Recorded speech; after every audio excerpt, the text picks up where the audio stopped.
Thank you, Mr President. My adjournment this evening is addressed to the Premier, and it concerns yesterday the spill, the first major spill that we had in Sunbury yesterday of sludge, which may or may not have been PFAS contaminated, and the date of that yesterday was almost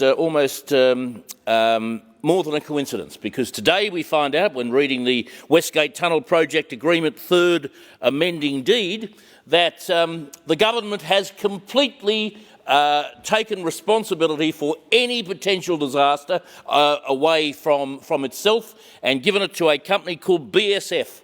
Now, their members may well speculate what BSF stands for, and I got a few ideas myself, but apparently it is Bulla Spoils Facility Proprietary Limited. And this company has been set up specifically, as I understand it, specifically to carry the can for any disasters that may occur as a result of the dumping of the soil, the toxic soil from the Westgate tunnel. The fact that the government has thought it necessary to remove responsibility from itself for this, I find quite appalling. This government knows the threats. This government knows that its actions are putting the people of Sunbury and Bulla, and indeed many parts of the western suburbs, in danger. So it is actually removing itself from the scene altogether legally.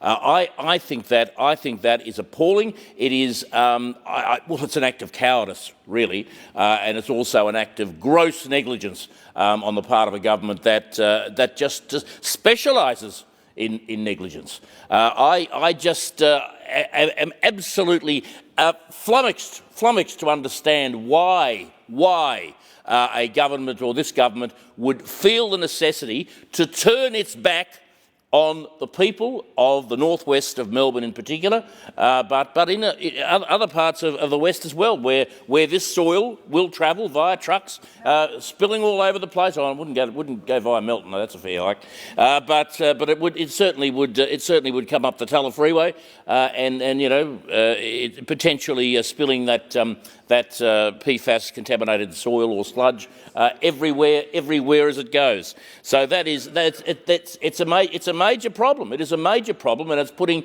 many thousands, tens of thousands, maybe hundreds of thousands of people's lives in danger throughout the northwest in particular, but throughout the west of Melbourne. So I am asking the Premier to reverse this decision, to not turn his back on the people of the west of Melbourne, to meet his responsibilities, to stand up and do his job.